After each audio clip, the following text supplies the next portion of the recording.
is a good hope to start at the foundation, because when push comes to shove, you're going to have civil disobedience, and the sheriff has to know what the Constitution requires, so he knows what side to get on.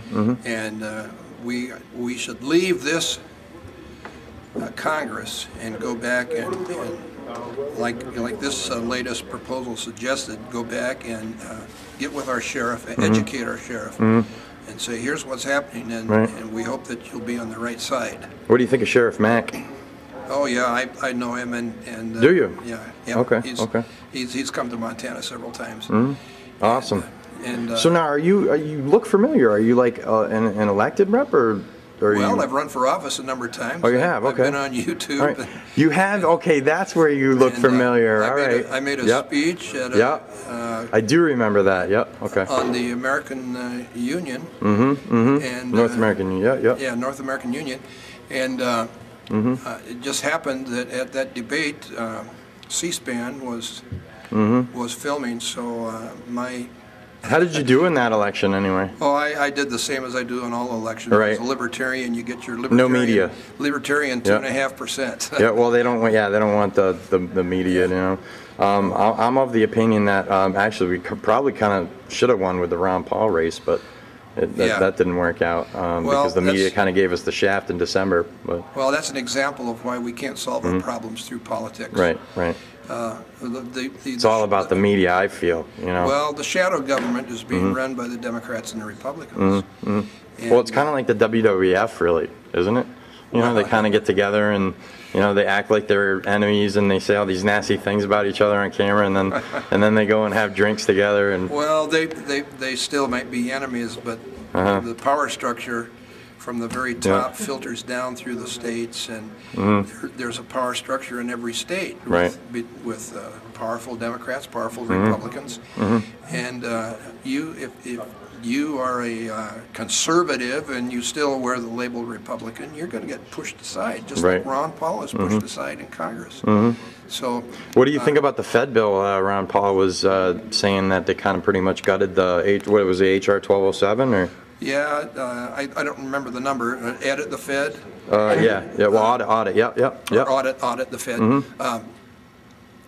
Well, that was pushed aside. I mean, the powerful people in Congress. So it's more lip service, pretty much. And well, you can have a majority in Congress wanting that, but the power elite of the Democrats or the Republicans have enough power to push it aside and forget it. Now, how much do you think that we're going to get out of our reps? We'll wrap it up in a second. How much do you think we're going to get out of our reps as far as like when we give these grievances to them? Do you think that there's going to be anything?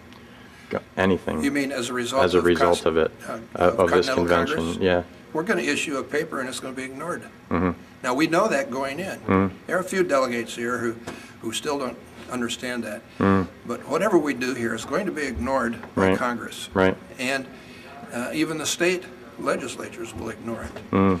But the whole purpose is for us to come up with a document that might be composed of several resolutions on specific items that we can sell to the public. And we need to get out now, after Continental Congress, we need to get out and get our paper before the people, and get people to sign on. We're going to have people sign on to this. You know, I'm going to sign up to what Continental Congress 2009 did. We're hoping that we're going to get millions of people, 18, 20 million people to sign up. Then the legislatures might start paying attention. Till that happens, they won't. So the next step is, and we're going to come up with these kind of agreements, is what we do after we get 18 or 20 million. Some people call it civil disobedience, but the civil government is disobedience to the Constitution. So it's going to be civil actions that we, the people, can take to get the government's attention. So what do you think will be the next step? What do you think? Have you ever heard of the term the straw man, free man on the land, American national? Well, I've heard those expressions, but I haven't read or studied much about it. All right, you're talking to one right now. Is that right? Yeah, I'm a free man on the land. I'm American national. I am Christian Edward, House of Piccolo, son of Vincent, House of Piccolo. Oh man, you're on the Homeland Security's list. Oh, that's fine. That's fine. Just make sure that they know I'm one of the people they don't want to mess with. That's all. You know what I'm saying? I'm a freestanding free man on the land, and I am the law. I'm sure I'm on their list too. Well, if you're not on your list, then you're just not doing something right, man. Any libertarian that's run for governor 3 times, run for Senate twice, and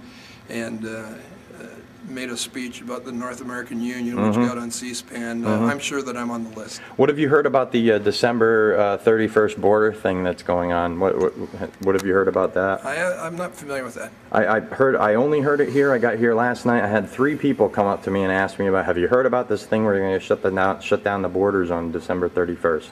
I'm totally getting that, I don't know, 4th or 5th or 7th person or something. Yeah. The state borders? The country, the borders of Canada borders. and Mexico. Yeah.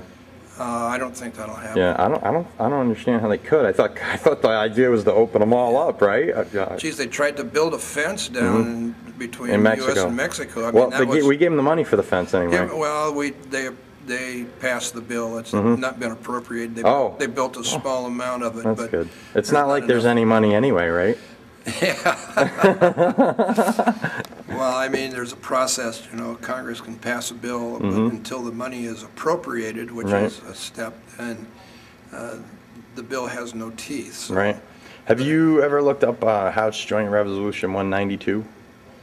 What is that? House Joint Resolution 192 was passed in 1933, and in it, actually, the gold and silver was confiscated from the people, and was that the Emergency Act? That was the Emergency Act that floated the government after it went bankrupt the first time.